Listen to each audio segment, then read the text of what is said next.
Hello दोस्तों, welcome back to our channel. तो जैसा कि हमने पिछले एपिसोड में देखा था, होली सन फेंग ने अचानक पलटी मारते हुए एंसेस्टर ज़ू के साथ फाइट करने से मना कर दिया था, जो देखकर एंसेस्टर ज़ू ने भी अपने सभी डिसेबल्स को वहां पे उसके साथ फाइट करने के लिए आगे भेज दिया था। और यही से नेक्स्ट एपिसोड की शुरुआत होती है, जहाँ एपिसोड की शुरुआत में हमें फेथ मरीडियन के इमोर्टल क्लैन का ही सीन दिखाया जाता है, जहाँ पे हम देखते हैं कि एंसेस्टर ज़ू के सभी डिसेबल्स वहां पे होली सन फेंग के ऊपर अटैक करने के लिए तैयार थे, जो देखकर मिस फ्लोटे को वहां पे होली सन फेंग की काफी ज्यादा चिंता हो रही थी। इसलिए वो भी आगे बढ़कर वहां पे उसकी मदद करना चाहती थी, लेकिन होली सन फेंग उसे वहीं पे रोकते हुए कहता है कि तुम इन सभी के बारे में चिंता मत करो, मैं अकेले इन सभी को संभाल लूंगा। और ये कहकर होली सन फेंग वहां पे अपने पास एक पीच को बाहर निकालकर उसे वहां पे मिस फ्लोटिंग को देते हुए कहता है, जब तक मैं इन सभी को ठिकाने लगा कर आता हूँ तब तक आप यहाँ पे आराम से बैठकर ये पीच खाइए। होली सन फेंग की ये बात सुनकर हम देखते हैं कि मिस फ्लोटिंग भी वहाँ पे उसके हाथ से वो पीच लेते हुए कहती है, ओके ठीक है, जल्दी से इन सभी को खत्म करो और उसके बाद हम दोनों मिलकर इन पीचेस को तोड़ने के लिए जाएंगे। मिस फ्लोटिंग की ये बात सुनकर हम देखते हैं कि होली सन फेंग के फेस पे भी स्माइल आ गई थी। वो भी वहाँ पे इसकी हामी भरते हुए कहता है कि ओके ठीक है। लेकिन अभी होली सन फेंग वहाँ पे ये सब कह ही रहा था कि तभी हम देखते हैं कि फेंग अपना हेमली स्पीयर लेकर उसके पास पहुंच चुका था, और जैसे ही वो वहाँ पे अपने हेमली स्पीयर की मदद से होली सन फेंग के ऊपर अटैक करता है, होली सन फेंग ने वहाँ पे अपनी पावर का इस्तेमाल करते हुए अपने चारों तरफ एक प्रोटेक्टिव शील्ड लगा ली थी, जिसकी मदद से उसने वहाँ पे फेंग के अटैक को भी रोक लिया था। और उसी के साथ साथ होली सन ने वहाँ पे अपनी शील्ड को डिस्ट्रॉय करते हुए एक छोटे से ब्लास्ट के साथ फेंग को उठाकर वहाँ पे पीछे की तरफ फेंक दिया था। लेकिन हम देखते हैं कि पीछे से लीना भी वहाँ पे होली सन फेंग के ऊपर अटैक करने के लिए आगे बढ़ रही थी, जिसने फेंग को पकड़ते हुए उसे वहाँ पे संभाल लिया था और दुगनी स्पीड के साथ उसे दोबारा वहाँ पे होली सन फेंग की तरफ आगे भेज दिया था। लेकिन अब की बार उसने फेंग के साथ साथ अपने पॉइजनस बटरफ्लाइज को भी उसके साथ भेज दी है, और उन दोनों का ये कंबाइन अटैक वहाँ पे और भी ज्यादा पावरफुल दिखाई दे रहा था। लेकिन हम देखते हैं कि होली सन फेंग को वहाँ पे सबसे ज्यादा फर्क नहीं पड़ रहा था, वो अभी भी अपनी जगह पे खड़ा होकर मिस फ्लोटिंग से ही बातें किए जा रहा था। और जैसे ही उन दोनों का ये कंबाइन अटैक वहाँ पे होली सन फेंग के पास आता है, तो उसने वहाँ पे सिर्फ अपने और प्रेशर से उन दोनों के इस अटैक को डिस्ट्रॉय कर दिया था, जिसके इम्पैक्ट की वजह से हम देखते हैं कि फेंग बेचारा वहाँ पे एक बार फिर से उड़ते हुए पीछे जा गिरा था। लेकिन तब तक हम देखते हैं कि लिंग जुई भी वहाँ पे लीना का साथ देने के लिए आगे आ चुकी थी, जो कि वहाँ पे अपनी सोट को बाहर निकालकर आगे बढ़ते हुए वहाँ पे होली सन फेंग से कहती है, आज देखना मैं कैसे तुम्हारी सारी एरोगेंस को निकालती हूँ। अगली बार तुम खुद को टैलेंट सेट का लोड कहना तो छोड़ो, डिसेबल कहने से भी डरोगे। और ये कहकर जहाँ एक तरफ लिंग जुई ने वहाँ पे सोट फॉर्मेशन बनाते हुए उसकी मदद से होली सन फेंग के ऊपर अटैक कर दिया था, तो वही लीना ने अपने पोइजन का इस्तेमाल करते हुए उसकी सोट फॉर्मेशन की पावर को वहाँ पे और भी ज्यादा बढ़ा दिया था। पर हम देखते हैं कि होली सन फेंग ने वहाँ पे एक बार फिर से अपने सामने प्रोटेक्टिव शील्ड लगाते हुए लीना और लिंग जुई के इस अटैक को भी वहाँ पे बहुत इजीली रोक लिया था। और उसी के साथ साथ होली सन फेंग ने वहाँ पे अपनी होली पावर्स का इस्तेमाल करते हुए उन दोनों की अटैक्स को डिस्ट्रॉय करते हुए उन दोनों को वहाँ पे उठा के पीछे की तरफ फेंक दिया था, जिसके इम्पैक्ट की वजह से हम देखते हैं कि वो दोनों लड़कियां भी उड़ते हुए वहाँ पे फेंग के पास आ गई थी, जो देखकर मिस फ्लोटिंग भी वहाँ पे समझ चुकी थी कि होली सन फेंग यहाँ पे बहुत ही इजीली इन सभी को संभाल सकता है। इसलिए वो भी वहाँ पे अपनी जगह पे पीछे हटते हुए चुपचाप अपनी जगह पे आके बैठ गई थी। जबकि होली सन फेंग वहाँ पे टैलेंट सेट के सभी डिसेबल्स का मजाक उड़ाते हुए कहता है, क्या टैलेंट सेट के सभी डिसेबल्स बस इतने ही कर सकते थे? जिसपे फेंग से कहता है कि तुम्हें इतनी ज्यादा जल्दी किस बात की है, ये तो बस हम वार्म अप कर रहे थे, असल फाइट तो अब स्टार्ट होगी। और ये कहते हुए फेंग वहाँ पे अपने हेमली स्पीयर को लेकर एक बार फिर से खड़ा हो गया था, और लिंग जुई और लीना के साथ मिलकर उसने लगातार वहाँ पे अपनी एक्सप्लोजन टेक्निक का इस्तेमाल करते हुए वहाँ पे एक बार फिर से चारों तरफ से होली सन फेंग के ऊपर हमला करना शुरू कर दिया था। पर हम देखते हैं कि होली सन फेंग ने भी वहाँ पे एक बार फिर से उन सभी के हमलों को रोकने के लिए अपने चारों तरफ वही प्रोटेक्टिव बैरियर लगा लिया था, जिसकी वजह से हम देखते हैं कि उन तीनों को किसी भी अटैक का वहाँ पे होली सन फेंग के ऊपर कोई भी असर नहीं हो रहा था। जो देखकर बनने करो वहाँ पे होली सन फेंग की तारीफ करते हुए कहता है कि मानना पड़ेगा, ये होली सन फेंग काफी ज्यादा ताकतवर है। जबकि वहीं हम ऐसे तजू को देखते हैं, जो कि अपने हेल गॉड वाले सिंहासन के ऊपर बैठे हुए मजे से अपनी चाय पी रहे थे। वो बनने करो की ये बात सुनकर उससे कहते हैं कि फेंग और बाकी सभी को मुझे इस तरह से फाइट करते हुए देखकर काफी ज्यादा समय बीत चुका है, मैं भी देखना चाहता हूँ कि इस बीते समय में इन लोगों ने कितना ज्यादा इंप्रूव किया है। एसएस की ये बात सुनकर बनने करो भी वहाँ पे एक्साइटेड होते हुए एसएस से कहता है कि आप बिल्कुल ठीक कह रहे हैं, इस फाइट में बहुत ज्यादा मजा आने वाला है। और ये कहकर बनने करो भी वहाँ पे एसएस की तरह उस फाइट के मजे उठाने लगा था, जहाँ पे फेंग, लीना और लिंग जुई तीनों अभी भी लगातार वहाँ पे होली सन फेंग के ऊपर अटैक किए जा रहे थे। लेकिन होली सन फेंग वहाँ पे उन तीनों के हमलों को ऐसे रोक रहा था कि जैसे वो सब उसके लिए बच्चों का खेल हो। इवन उसने लिंग जुई की सोट को पकड़ते हुए उसकी सोट की मदद से वहाँ पे उसके ऊपर अटैक कर दिया था, जिसे हम देखते हैं कि लिंग जुई ने भी वहाँ पे काफी मुश्किल से रोका था। जो देखकर होली सन फेंग वहाँ पे उन तीनों को ही तारीफ करते हुए कहता है कि मानना पड़ेगा, तुम तीनों में कोई तो खास बात है, लेकिन अफसोस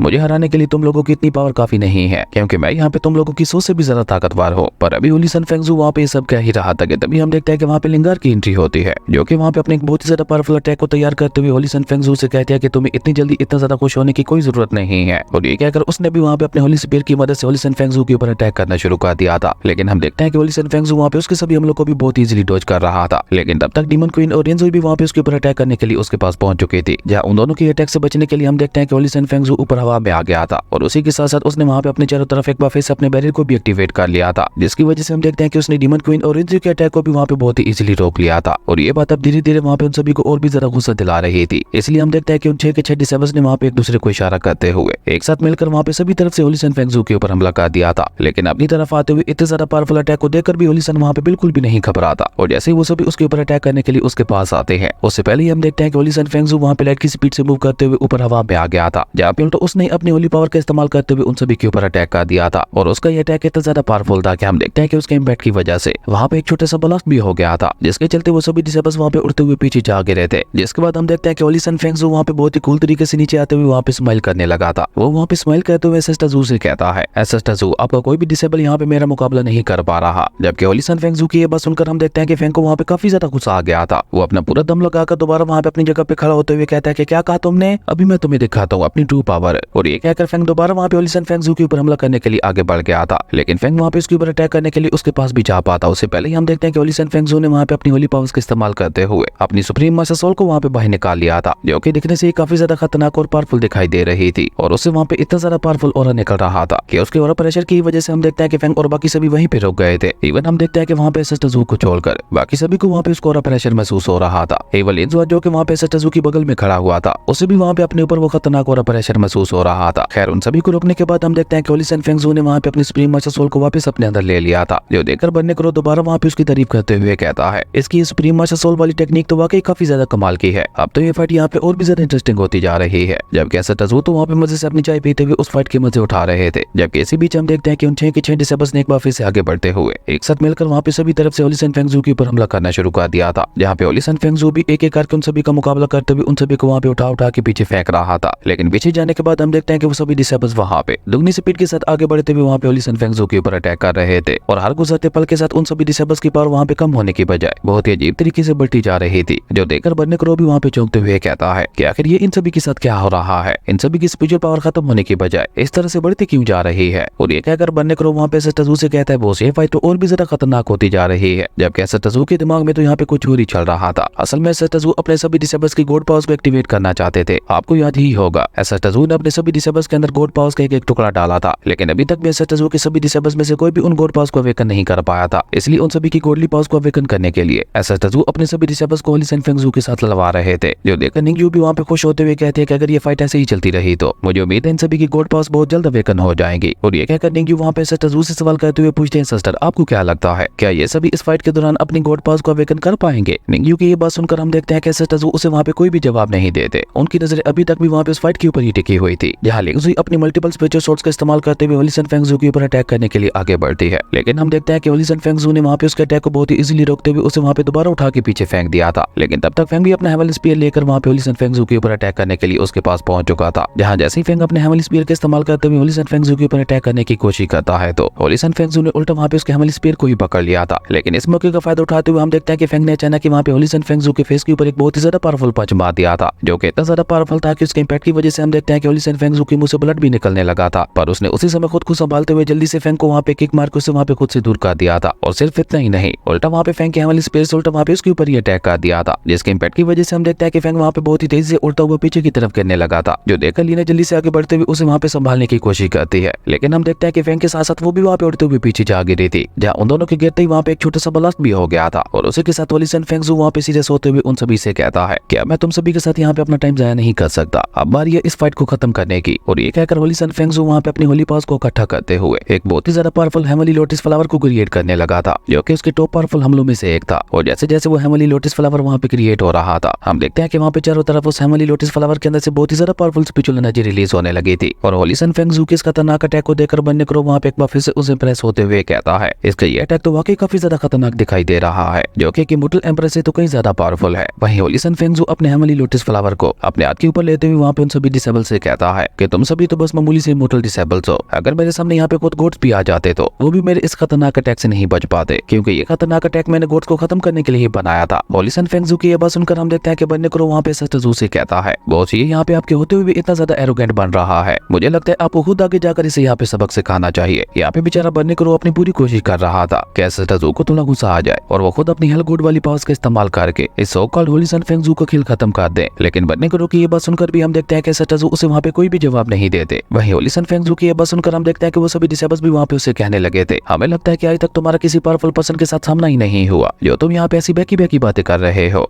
यहाँ पे हम नहीं बल्कि तुम मरने वाले हो। और ये कहते कहते हम देखते हैं कि लिंगजुई की बॉडी से वहाँ पे एक अलग ही टाइप का ऑरा निकलने लगा था, उसके फोरहेड के ऊपर एक हेमली मार्क भी आ गया था, जिसका मतलब था कि लिंगजुई ने वहाँ पे सक्सेसफुली अपनी गॉड पावर्स को अवेकन कर लिया था। और अपनी उसी गॉड पावर्स का इस्तेमाल करते हुए लिंगजुई ने वहाँ पे एक बहुत ही ज्यादा पावरफुल स्वॉर्ड फॉर्मेशन फॉर्मेशन भी बना ली थी, जो कि दिखने से ही काफी ज्यादा खतरनाक और पावरफुल दिखाई दे रही थी। और होली सन फेंगजू वहाँ पे कुछ समय पाते से पहले हम देखते हैं कि लिंगजुई ने अचानक आगे बढ़ते हुए वहाँ पे अपनी मल्टीपल स्पिरिचुअल सोर्स की मदद से उस हेवनली लोटस फ्लावर के ऊपर हमला करना शुरू कर दिया था। और सेम लिंगजुई की तरह वहाँ पे रिनजुई भी अपनी गोल्डी पावर्स को अवेकन कर चुके थे, जिसके बाद उसने भी वहाँ पे अपने सबसे पावरफुल अटैक को एक्टिवेट करते हुए लिंगजुई के पीछे पीछे वहाँ पे उस हेवनली लोटस फ्लावर के ऊपर एक बहुत ही ज्यादा खतरनाक हमला कर दिया था। और जैसे ही उन दोनों के अटैक्स जाकर उस हेवनली लोटस फ्लावर को लगते हैं तो हम देखते हैं कि वहाँ पे धीरे धीरे होली सन फेंगजू के उस हेवनली लोटस फ्लावर के अंदर क्रैक्स आने लगे थे। जबकि इसी बीच हम देखते हैं कि फेंग और लीना ने भी वहाँ पे अपनी गॉड पावर्स को अवेकन कर लिया था, जिसके बाद लीना के पास तो गोल्डी बटरफ्लाई वाले विंग्स भी आ गए थे, जिनका इस्तेमाल करते हुए वो फेंग को लेकर ऊपर हवा में आ गई थी। जहाँ ऊपर हवा में आते ही फेंग अपनी फ्लेम स्पीयर टेक्निक का इस्तेमाल करते हुए बहुत ही तेजी से होली सन फेंगजू के उस हेवनली लोटस फ्लावर के ऊपर हमला करने के लिए आगे बढ़ गया था। और उसी के साथ साथ लीना ने भी वहाँ पे अपने गोल्डी बटरफ्लाइज का इस्तेमाल करते हुए उस हेवनली लोटस फ्लावर के ऊपर अटैक कर दिया था। और उन चारों के इस खतरनाक अटैक के बाद तो हम देखते हैं कि वो हेवनली लोटस फ्लावर भी वहाँ पे अब टिक नहीं पा रहा था। और देखते ही देखते वहाँ पे एक बहुत बड़े ब्लास्ट के साथ वो हेवनली स्पिरिचुअल लोटस फ्लावर वहीं पे डिस्ट्रॉय हो गया था, जो कि होली सन फेंगजू के सबसे पावरफुल अटैक्स में से एक था। और ये सब देखकर बेचारी मिस फ्लोटिंग को तो वहाँ पे अपनी आंखों पे यकीन नहीं हो रहा था। इवन उसे वहाँ पे इतना बड़ा झटका लगता है कि उसके हाथ में पकड़ा हुआ पीच भी नीचे जा गिरा था। और वो वहाँ पे हैरान होते हुए कहने लगी थी कि ऐसा नहीं हो सकता, ये तो इम्पॉसिबल है। जबकि वहीं दूसरी तरफ हम होली सन फेंगजू को देखते हैं, जहाँ उसके हेवनली स्पिरिचुअल लोटस के डिस्ट्रॉय हो जाने के बाद उसकी अपनी हालत भी वहाँ पे काफी ज्यादा खराब दिखाई दे रही थी। लेकिन उसी के साथ साथ हम देखते हैं कि होली सन फेंगजू वहाँ पे काफी ज्यादा हैरान भी दिखाई दे रहा था। वो वहाँ पे सटजू के सभी डिसेबल्स की तरफ देखकर हैरान होते हुए कहता है, गॉड पावर्स, तुम सभी के अंदर गॉड पावर्स कहाँ से आ गई? और तुम्हारे जैसे मामूली से immortal disables in God powers को संभाल कैसे पा रहे हो? होली सन फेंगजू की ये बात सुनकर हम देखते हैं कि लियू जियान वहाँ पे अपनी थंडर पावर्स को एक्टिवेट करते हुए उसे कहता है कि ऑफ कोर्स हमें ये गॉड पावर्स टिया लैंसेट की रियल लॉर्ड ने दी है। और ये कहकर लियू जियान ने अपनी उसी थंडर पावर का इस्तेमाल करते हुए अचानक वहाँ पे होली सन फेंगजू के ऊपर अटैक कर दिया था, जिसपे होली सन फेंगजू वहाँ पे साइड पे हटते हुए बहुत ही मुश्किल से खुद को बचाता है। लेकिन लियू जियान के पीछे पीछे हम देखते हैं कि अब बाकी सभी ने भी वहाँ पे एक एक करके होली सन फेंगजू के ऊपर हमला करना शुरू कर दिया था। जबकि वहीं दूसरी तरफ हम फेंग को देखते हैं, जो कि अपनी गॉड पावर्स को अवेकन होता हुआ देखकर बहुत ही ज्यादा एक्साइटेड हो गया था। वो वहाँ पे अपनी गॉड पावर्स को एक्टिवेट करके वहाँ पे खुश होते हुए खुद से ही कहता है, चलो एक बार इन गॉड पावर्स को चेक करके देख लिया जाए कि आखिर ये गॉड पावर्स कितनी ज्यादा पावरफुल है। और ये कहकर फेंग वहाँ पे अपने हेवनली स्पीयर को लेकर वहाँ पे होली सन फेंगजू के ऊपर अटैक करने के लिए बहुत ही तेजी से आगे बढ़ गया था। लेकिन अभी वो वहाँ पे आगे बढ़ ही रहा था कि तभी हम देखते हैं कि अचानक नीचे जमीन में एक छोटा सा ब्लास्ट होता है, जिसके अंदर से हाउजिया निकलकर बाहर आता है। जबकि उस ब्लास्ट की वजह से हम देखते हैं कि बेचारा फेंग वहाँ पे उड़ता हुआ दूर जा गिरा था, जो देखकर फेंग वहाँ पे गुस्से से पीछे मुड़ते हुए कहता है कि किसकी हिम्मत हुई मेरे ऊपर इस तरह से छुपकर अटैक करने की। लेकिन जब उसकी नजर वहाँ पे हाउजियान के ऊपर पड़ती है तो वो वहाँ पे चौंकते हुए कहते हैं, हाउजियान तुम यहाँ पे क्या कर रहे हो और तुम इस तरह से नीचे जमीन के अंदर क्या कर रहे थे? जिसपे हाउजियान उसे वहाँ पे कोई जवाब दे पाता उससे पहले ही हम देखते हैं कि मिचू भी वहाँ पे बाहर आ गई थी, जो कि बाहर आते साथ ही वहाँ पे खुश होते हुए कहती है कि फाइनली मैं बाहर आ ही गई। उन दोनों के साथ साथ हम देखते हैं कि जियानिंग और जियानहू भी बाहर आ गए थे, जहाँ वो दोनों ही बहन भाई आसपास का नजारा देखकर एक्साइटेड होते हुए कहने लगे थे, क्या यहाँ पे टैलेंट सेट की डिसेबल्स की फाइट चल रही है? हम लोग ये फाइट देखने के लिए बहुत ही ज्यादा एक्साइटेड है। जबकि वहीं दूसरी तरफ हम देखते हैं कि बस के सभी डिसेबल्स वहाँ पे एक एक करके होली सन फेंगजू के ऊपर अटैक करते हुए धीरे धीरे अब वहाँ पे उसके ऊपर भारी पड़ने लगे थे। जहाँ होली सन फेंगजू अभी तक भी किसी तरह से उन सभी को वहाँ पे संभाल तो रहा था, लेकिन उसकी हालत को देखते हुए साफ साफ पता चल रहा था कि वो ज्यादा देर तक यहाँ पे इन सभी के साथ फाइट नहीं कर पाएगा। और यही बात वहाँ पे मिस फ्लोटिंग को परेशान कर रही थी। वो वहाँ पे थोड़ा परेशान होते हुए कहते हैं कि ऐसा नहीं हो सकता, फेंगजू भला कैसे हार सकता है? और मिस फ्लोटिंग कैसे कहते हैं, हमें वहाँ पे 10,000 साल पहले का समय दिखाया जाता है, जहाँ पे सभी इमॉर्टल्स उस ब्लैक पावर ऑफ करप्शन से बचते हुए फोर्थ मेरिडियन में आ चुके थे। लेकिन उनके पीछे पीछे वो ब्लैक पावर ऑफ करप्शन भी फोर्थ मेरिडियन में आ चुकी थी। जैसे सभी इमॉर्टल और डीमन कल्टीवेटर्स अपनी जान बचाते हुए फिफ्थ मेरिडियन के बॉर्डर की तरफ भाग रहे थे और अपने लोगों की सुरक्षा करने के लिए वहाँ पे होली सन फेंगजू, मास्टर यूला और मिस फ्लोटिंग के साथ मिलकर उस ब्लैक पावर ऑफ करप्शन को रोकने की कोशिश कर रहा था। और साथ ही साथ वो वहाँ पे अपने लोगों को जल्द से जल्द फिफ्थ मेरिडियन के अंदर जाने के लिए कह रहा था। लेकिन उसके बावजूद भी हम देखते हैं कि वो ब्लैक पावर ऑफ करप्शन इतनी ज्यादा ताकतवर थी कि वो काफी सारे लोगों को वहाँ पे अपनी चपेट में लेते हुए उन सभी को वहाँ पे खत्म करती जा रही थी। जो देखकर मास्टर यूला वहाँ पे होली सन फेंगजू से कहता है कि हमें इस ब्लैक पावर ऑफ करप्शन को रोकने का जल्द से जल्द कोई ना कोई रास्ता ढूंढना ही होगा, वरना इस तरह से तो हमारे सभी लोग यहाँ पे मारे जाएंगे। क्योंकि अब धीरे धीरे हमारा बनाया हुआ ये बैरियर भी इस ब्लैक पावर ऑफ करप्शन के आगे कमजोर पड़ रहा है। और अगर हमारा बनाया हुआ ये बैरियर यहाँ पे पूरी तरह से डिस्ट्रॉय हो गया तो हम में से यहाँ पे कोई भी जिंदा नहीं बचेगा। वही मास्टर यूला की ये बात सुनकर हम देखते हैं कि होली सन फेंगजू ने वहाँ पे अपनी पावर को और भी ज्यादा बढ़ाना शुरू कर दिया था, जिसकी वजह से हम देखते हैं कि होली सन फेंगजू की धीरे धीरे हालत वहाँ पे इतनी ज्यादा खराब होने लगी थी कि उसके मुंह से वहाँ पे ब्लड भी निकलने लगा था। और मिस फ्लोटिंग जो कि वहाँ पे ये सब बहुत ही गौर से देख रही थी, उसे वहाँ पे होली सन फेंगजू की काफी ज्यादा चिंता हो रही थी। इसलिए वो अकेले वहाँ पे उस ब्लैक पावर ऑफ करप्शन को रोकने का डिसाइड करती है। जो देखकर होली सन फेंगजू उसे रोकने की कोशिश तो बहुत ज्यादा करता है। वो वहाँ पे मिस फ्लोटिंग से रिक्वेस्ट करते हुए कहने लगा था कि प्लीज मास्टर ऐसा मत कीजिए, वापस आ जाइए। लेकिन मिस फ्लोटिंग वहाँ पे उसकी कोई भी बात नहीं सुनती और वो सीधे वहाँ पे उस बैरियर से बाहर जाते हुए वहाँ पे अपनी पावर का इस्तेमाल करके उस ब्लैक पावर ऑफ करप्शन को खत्म करने की कोशिश करने लगी थी। लेकिन वो भी इतनी ज्यादा ताकतवर नहीं थी कि वो भी वहाँ पे अकेले उस ब्लैक पावर ऑफ करप्शन का मुकाबला कर पाती। इसलिए वो होली सन फेंगजू को आखिरी बार अलविदा बोलते हुए कहती है, फेंगजू अपना ख्याल रखना। और ये कहकर उसने वहाँ पे उस ब्लैक पावर ऑफ करप्शन को रोकने के लिए अपना सैक्रिफाइस देना शुरू कर दिया था,